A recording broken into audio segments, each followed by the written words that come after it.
Now we discuss this example. If we consider 4 factors, A with 3 levels, B with 2 levels, C with 4 levels, and D with 3 levels, and repeat each treatment combinations 3 times. Construct the first 2 columns of ANOVA table. If experiment is performed under RCBD, number 1, and number 2 under CRD.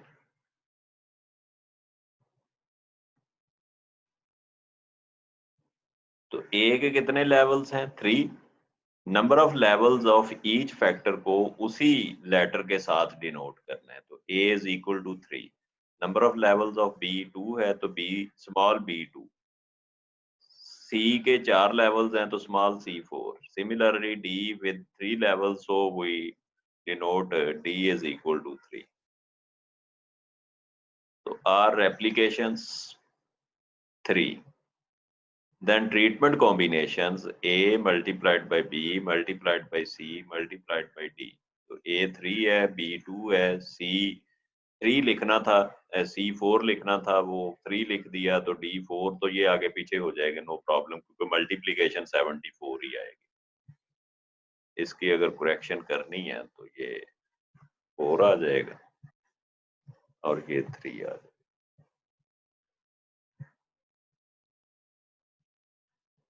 तो 72 आपके पास treatment combinations बने. जैसे ऊपर मैंने जो example ली उसमें कितने treatment combinations थे? 3 into 4 12, और 3 टाइम हर एक ट्रीटमेंट कॉम्बिनेशन को मैंने रिपीट किया, तो 36 एक्सपेरिमेंटल यूनिट्स रिक्वायर्ड. तो over here 72 treatment combinations and each treatment combination repeat 3 times, so we required 216 experimental units. अब उसका लेआउट प्लान नहीं मैं बना रहा, डायरेक्ट उसके अनोवा टेबल पे जा रहा हूँ, और अनोवा टेबल के भी पहले 2 कॉलम्स मैंने कैसे लिखने हैं. अगर अंडर आरसीबीडी है तो सबसे पहले ब्लॉक है, ब्लॉक्स. दूसरे नंबर पे ए फैक्टर आएगा, तीसरे नंबर पे बी फैक्टर आएगा, चौथे नंबर पे सी फैक्टर आएगा, और फिर डी फैक्टर. सर आपकी आवाज आना बंद हो गई है. जी, आपको क्लियर हुई आवाज? जी सर अब आ रही है. ठीक है. तो मैं ये कहाँ से आना बंद हुई, ये सॉल्यूशन से कि उससे पहले? नहीं सर, ये बस अभी ये जो ब्लॉक्स का ही आप अच्छा, बता रहे ठीक थे है. ABC वाला. हाँ, अंडर आरसीबीडी और अंडर सीआरडी, मैं पहले अंडर आरसीबीडी ये फिल कर रहा हूँ. तो सबसे पहले आपने आरसीबीडी में ब्लॉक सबसे पहले लिखते हैं, उसके बाद आपने ए फैक्टर, फिर बी फैक्टर, फिर सी फैक्टर, फिर डी फैक्टर. अब इनके आपने इंटरेक्शन इफेक्ट लिखने, ए बी, ये क्रॉस डाल के भी लिख लेते हैं, सीधा ए बी भी लिख लेते हैं. उसके बाद आपने ए और सी लिखना है. ये देखें, ए को मैंने स्टार्ट किया, ए के साथ बी, फिर ए के साथ सी, फिर ए के साथ डी. जैसे मैंने पेयर वाइज कंपैरिजन बनाए थे पोस्ट हॉक टेस्ट को जब अप्लाई किया था, वैसे ही आपने ये पहले ए को सिलेक्ट करना है, उसके साथ सारे ही पेयर आपने मुकम्मल करने हैं, A with B, A with C और ए विद डी. जब ए के साथ मुकम्मल हो जाए फिर ए को स्किप कर दें, बी से स्टार्ट कर लें, B with C, B with D, no C with D. तो ये 6 बनेंगे. 4 अगर हैं तो 6 बनेंगे. वहां पेयर वाइज में भी 6 ट्रीटमेंट कॉम्बिनेशन बने थे हमारे. ये 2 ऑर्डर सेकंड ऑर्डर इंटरेक्शन आ गई. अगर आपके पास 2 कॉलम 2 फैक्टर हैं तो 2 सिंगल 2 मेन इफेक्ट्स आएंगे और एक आपका सेकंड ऑर्डर इंटरेक्शन आएगी. यानी ए बी 2 ही हों तो ए और बी फिर ए बी लिखेंगे. अगर 4 हैं तो पहले सिंगल, उसके बाद सेकंड ऑर्डर इंटरेक्शन आएगी, फिर थर्ड ऑर्डर इंटरेक्शन आएगी. अब थर्ड ऑर्डर इंटरेक्शन में सबसे पहले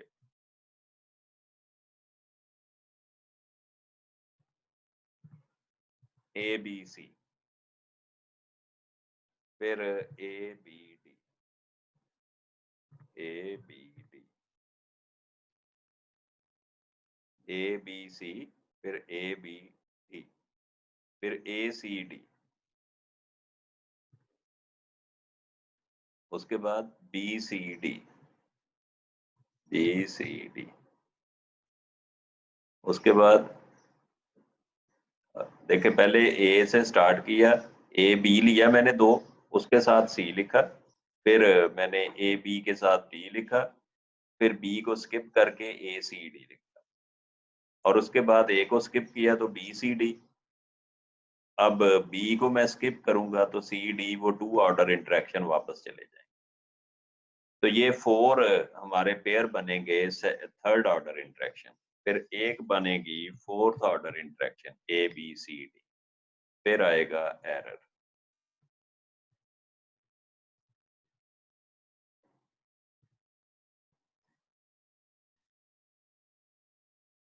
टोटल भी जाहिर है लिखना है तो एक सेल और कर दें, टोटल। ये आई होप सो कि आप इसको समझ गए होंगे।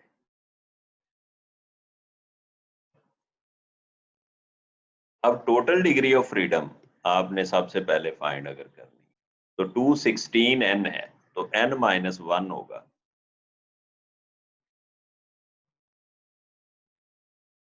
n minus 1 which is equal to 215। अब ऊपर से आप स्टार्ट कर लें। ब्लॉक्स की degree of freedom r minus 1 which is equal to 2, A की degree of freedom a minus 1 which is equal to 2, ये ए के जितने लेवल हैं, 2 3, तो बी की degree of freedom b minus 1, ये 1 आएगा। अब मैं वो फार्मूला नहीं लिख रहा, सी की c माइनस 1 3 आएगा, डी की d माइनस 1 2 आएगा। ए बी, तो ए की डिग्री ऑफ फ्रीडम 2 है, बी की 1 है, तो 2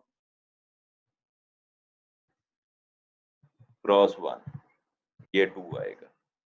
ए सी की डिग्री ऑफ फ्रीडम ए की 2 है और सी की 3 है, तो ये 6 आएगा। इसी तरह ए डी, फिर बी सी, फिर बी डी, फिर सी डी, फिर ए बी सी, तीनों की डिग्री ऑफ फ्रीडम, ये डिग्री ऑफ फ्रीडम को आपस में मल्टीप्लाई करना है।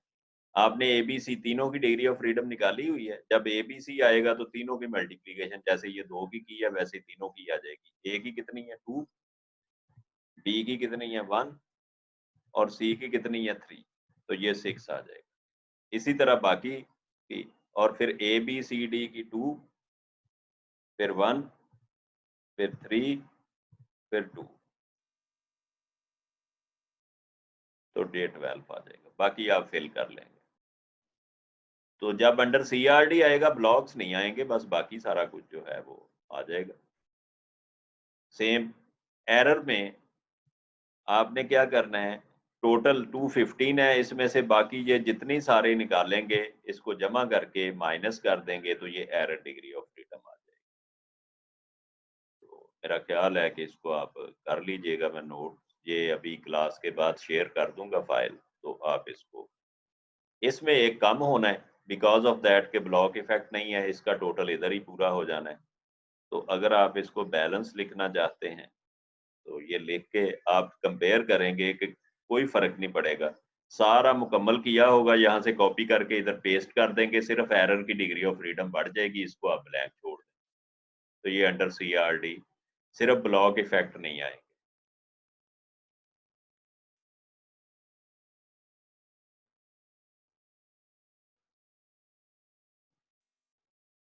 ये न्यूमेरिकल क्वेश्चन एनालिसिस कैसे करना है आपने, how to analyse the data of the factorial experiment under CRD, under RCBD, ये सेम ही है, कोई फर्क नहीं है। जहाँ पे डिफरेंस आएगा वो मैं साथ में एक्सप्लेन कर दूँ।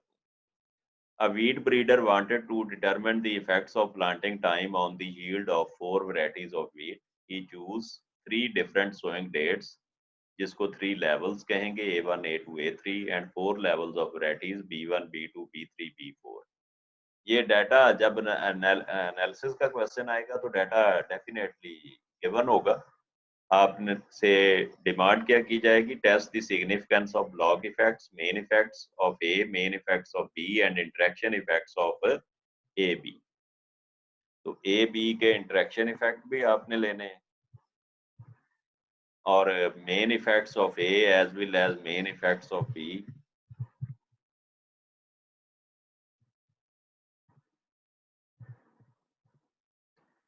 And interaction effects of AB. Find CV, apply the post-hoc test if applicable. अब ये एप्लीकेबल कब होंगे, जब आपकी F calculated greater than F table value हो। तो सबसे पहले आपने एनालिसिस करते वक्त दो टेबल क्रिएट करने हैं अगर ये आपका अंडर RCBD क्वेश्चन है। अंडर CRD है तो एक सब टेबल बनाएंगे और अगर अंडर RCBD है तो दो सब टेबल बनाएंगे। तो ये सब टेबल आपने कैसे क्रिएट करने हैं, सबसे पहले इसको डिस्कस करते हैं। दो सब टेबल बनेंगे, एक A क्रॉस B का बनेगा और एक ब्लॉक क्रॉस A बना लें या ब्लॉक क्रॉस B बना लें, depend upon your own choice. इसमें कोई रिस्ट्रिक्शन नहीं है कि ब्लॉक को किसके साथ आपने बनाना है।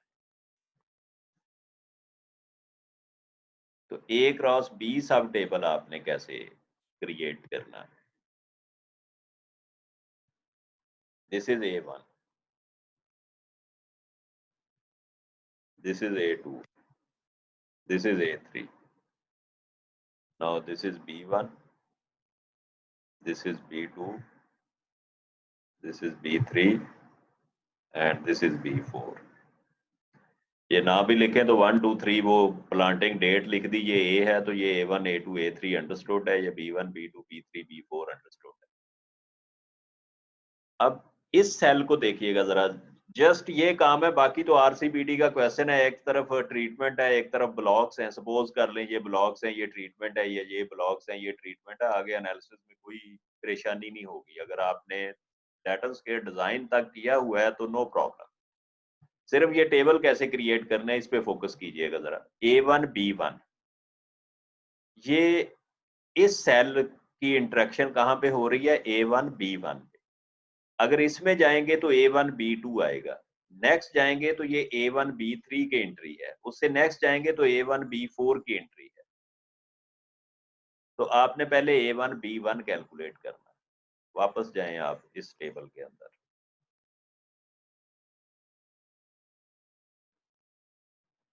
इस पूरे स्ट्रक्चर में A1 B1 ब्लॉक को आपने इग्नोर अब कर देना है। कितना है A1 B1 25, ये वाली वैल्यू। फिर दूसरे ब्लॉक में A1 B1 कितना, 31। तो 25 प्लस 31 56। अब तीसरे ब्लॉक में A1 B1 भी कहीं पड़ा होगा, इधर गया A1 B1 in third block. हाँ, ये 28। 56 प्लस 28 84।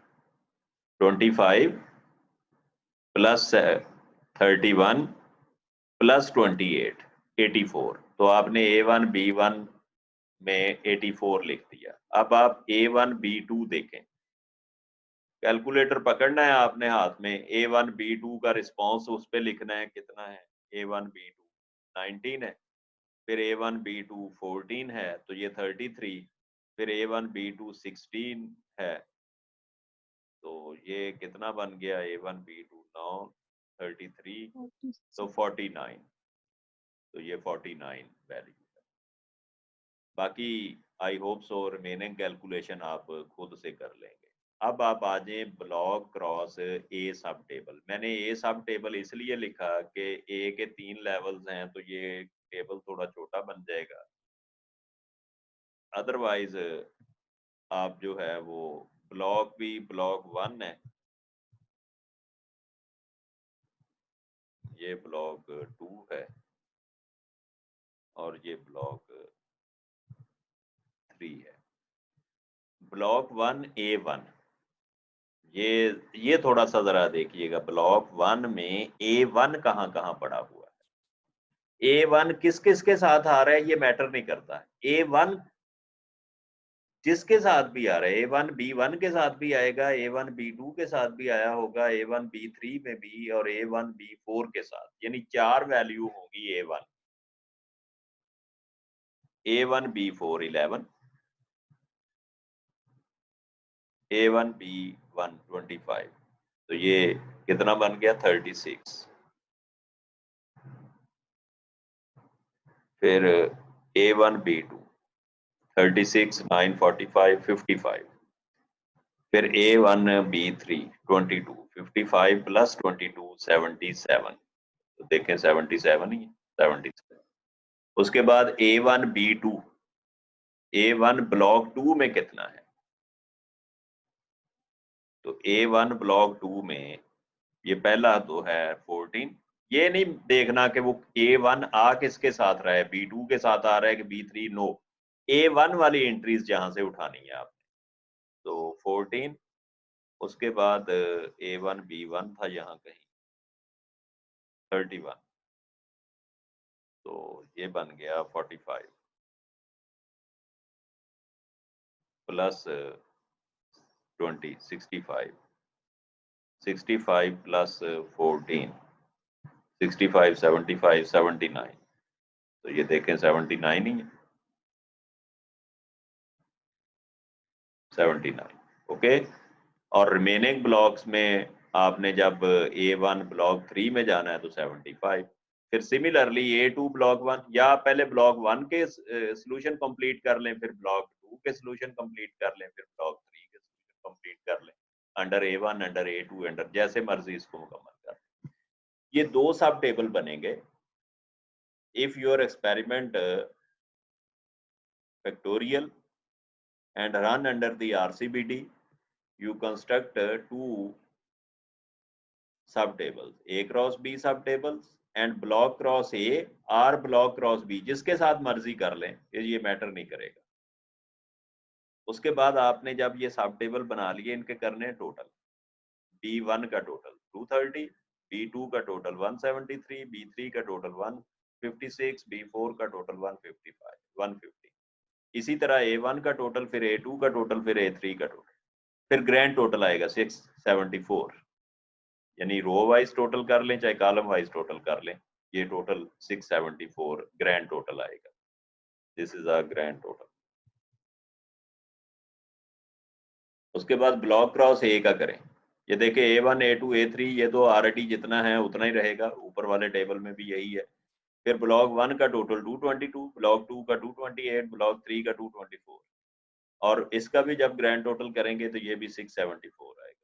तो ग्रैंड मीन जब निकालना है तो grand total over N, grand total 674, N 36 है 18.72। फिर करेक्शन फैक्टर आपने निकालना है, कोई फर्क नहीं है जो आप पीछे कर रहे हैं, यूं समझें कि ये दो डाटा एनालाइज करने हैं आपने, एक planting date multiplied by blocks हैं, दूसरा आपका planting date multiplied by varieties है।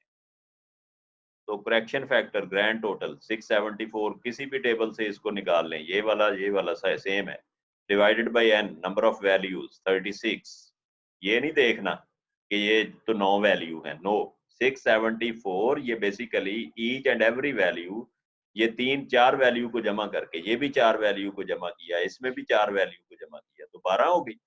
12 222 में 12 वैल्यू एड अप हुई, तो 228 में भी 12 वैल्यू है, 224 में भी 12 वैल्यू, तो टोटल 36 वैल्यू का ये टोटल है। वैसे भी आपने इन टेबल्स को काउंट करके नहीं देखना, 674 उठाना है, एन जो है वो A multiplied by B multiplied by R, ये इस तरह करके आपने निकालना है, A B और R, A B and R, ये तीनों पे डिवाइड होगा, तो 12 6 18.78 करेक्शन फैक्टर।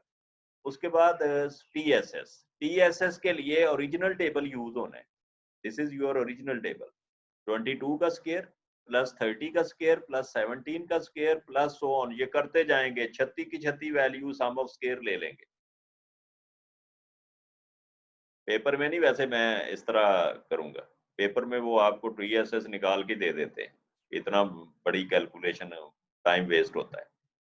तो ये 22 का square 30 square plus so on 8 square minus correction factor, ये कैलकुलेटर पे 36 वैल्यू के सम ऑफ स्क्वायर निकालेंगे तो 13,886 माइनस 12,618.78, तो 1267.22 ये TSS। अब आपने SS ब्लॉक लेना है, तो SS ब्लॉक भाई ब्लॉक के टोटल आएंगे, पहले ब्लॉक का टोटल 222 है, इसका स्क्वायर प्लस 228 का स्क्वायर प्लस 224 का स्क्वायर, इसको डिवाइड किस पे करना है, ये थोड़ा सा केयर करनी है आपने कि इसका डिवाइजर क्या लगाना है। आप SS ब्लॉक ले रहे हैं तो डिवाइजर में तीन चीजें हैं, ब्लॉक R से डिनोट किया, A फैक्टर के लेवल A, B फैक्टर के लेवल B, तो ये divisor A multiplied by B आएगा, A मल्टीप्लाइड बाय B।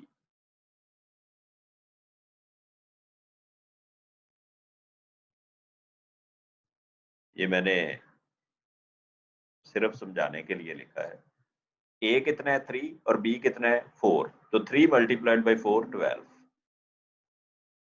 ये आपके पास 1.55, डायरेक्ट ही मैंने कैलकुलेशन लिख दी है कि ये 222 का स्क्वायर 228 का 224 का स्क्वायर डिवाइडेड बाय 12 माइनस 2618.78 करेंगे तो 1.55, उसके बाद SSA निकालना है।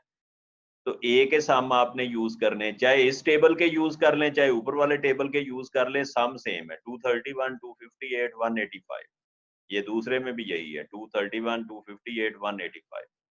तो SSA जिस मर्जी टेबल से निकाल लें, 231 square plus 258 square plus 185 square divided by 12, इसमें भी 12 कैसे लिखना है ये मैं लिखता जा रहा हूँ साथ साथ में, ताकि कहीं भूल ना जाए आपको या बाद में परेशानी ना पड़े।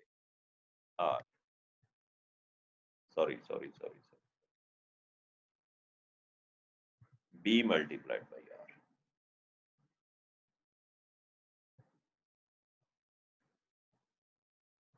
ब्लॉक था तो क्या मिस हुआ, R मिस हुआ, तो A B दोनों आ गए। SSA निकाल रहा हूं तो क्या यहाँ स्किप कर रहा हूँ, A स्किप कर रहा हूँ, तो B मल्टीप्लाइड बाई R आएगा।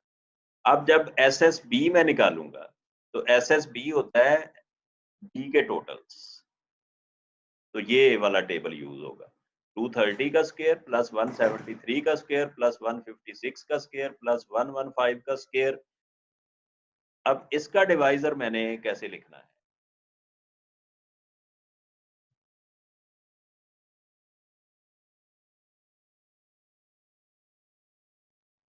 तो AB निकाल रहा हूं, तो A मल्टीप्लाइड बाई R 9।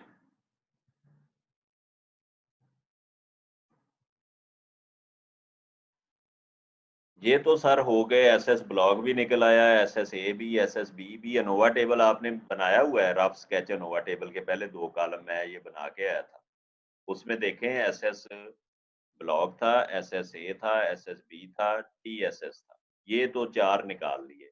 अब ये 2 जब तक या एरर हमारे पास आ जाए या A क्रॉस B आ जाए, दोनों में से कोई एक हो तो बाकी सब्ट्रैक्शन से निकाल सकते हैं। तो एरर तो सब्ट्रैक्शन से निकलना है, डायरेक्ट कोई मेथड नहीं एरर निकालने का है भी, तो वो इतना कॉम्प्लिकेटेड है कि आप अंडरस्टैंड नहीं कर पाएंगे उसको। तो A क्रॉस B अब आपने निकालना है। SSA क्रॉस B का फार्मूला क्या है, पहले ये फार्मूला आप देखें, SSA cross B, TSSA cross B सब टेबल, जो आपका सब टेबल है ना उसका टोटल सम ऑफ स्क्वायर निकालना है, उसमें से SSA भी निकाल देना है और उसमें से SSB भी निकाल देना है। अब TSSA क्रॉस B आपने कैसे निकालना है, ये सब टेबल यूज करेंगे। यूं समझ लें कि 2 दफा टोटल सम ऑफ स्क्वायर निकालना है, एक दफा मेन टेबल का निकालना है, तो मेन टेबल का तो मेन टेबल यूज होगा। जब आपने TSSA क्रॉस B का निकालना है तो A क्रॉस B सब टेबल यूज होगा, तो सब टेबल पे जाएं जरा, A क्रॉस B सब टेबल, 84, 90, 56, 49, 68, 56 और ये करते जाएंगे। ये 12 वैल्यू हैं। 4 मल्टीप्लाइड बाई 3, 12 वैल्यूज के सम ऑफ स्क्वायर निकालेंगे। 84 का स्क्वायर प्लस 49 का स्क्वायर प्लस ऑन लास्ट 29 का स्क्वायर। डिवाइजर इस पे 3 आ रहा है, तो ये 3 क्यों आया?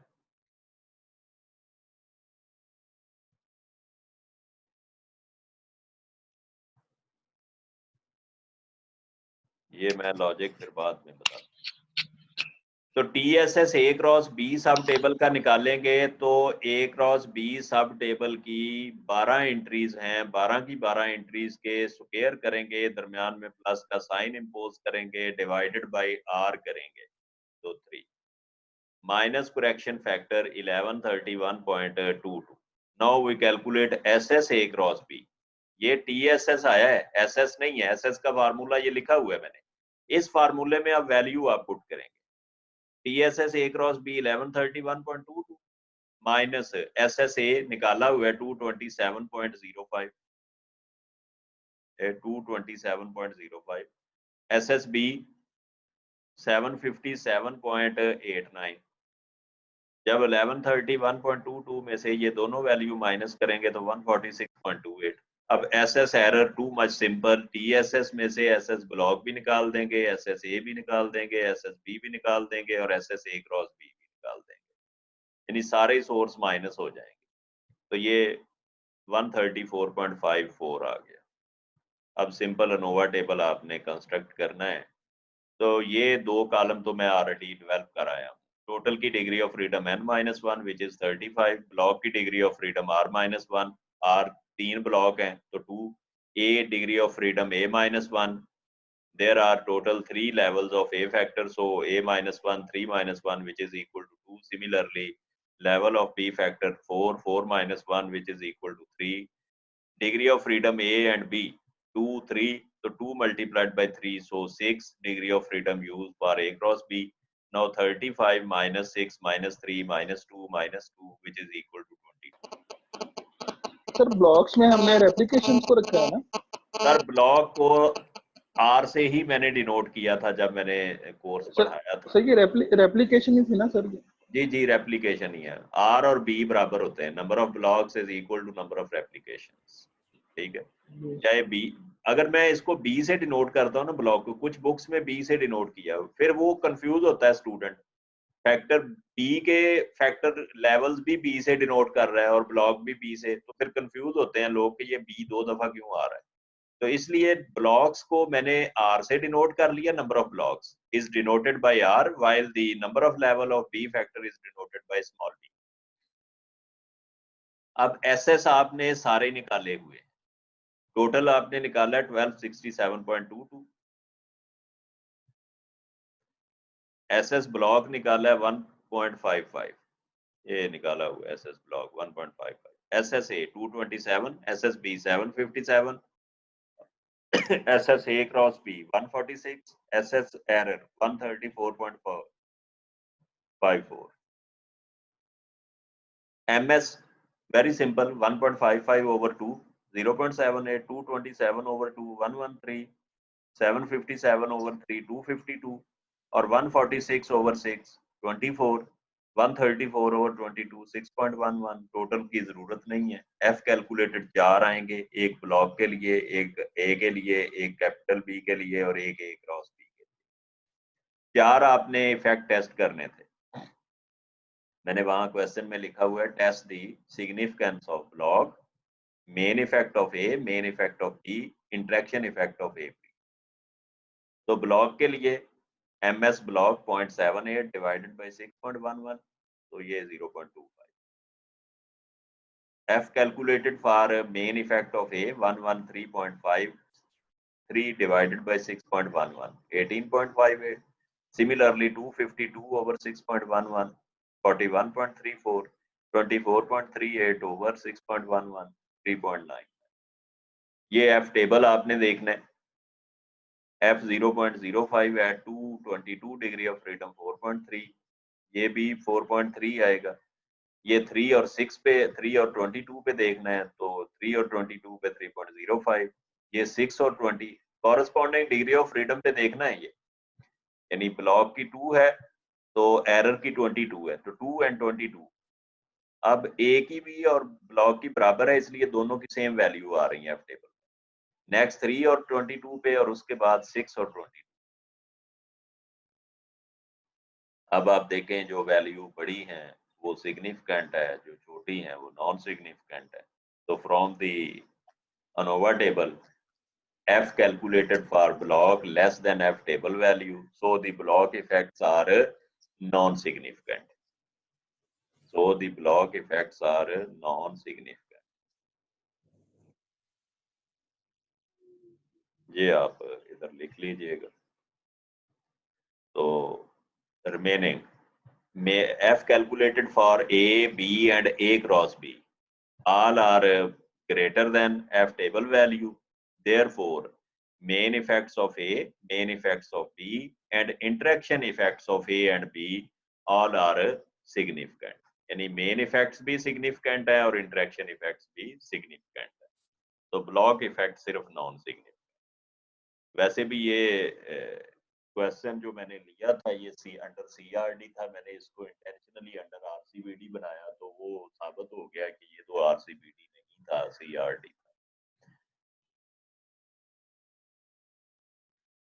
उसके बाद सीवी निकालना है, तो सीवी का फार्मूला सेम है, कोई चेंज नहीं है फार्मूले में, MSE square root over grand mean. Grand mean कैसे लेनी है, grand total divided by n, वो निकाला हुआ है पीछे। तो SS है, MS एरर है 6.11 ओवर 18.72, तो 13.22 CV value indicate the degree of precision, ये ग्रेटर लेस देन 20% है, so which indicates that this experiment yield the precise results.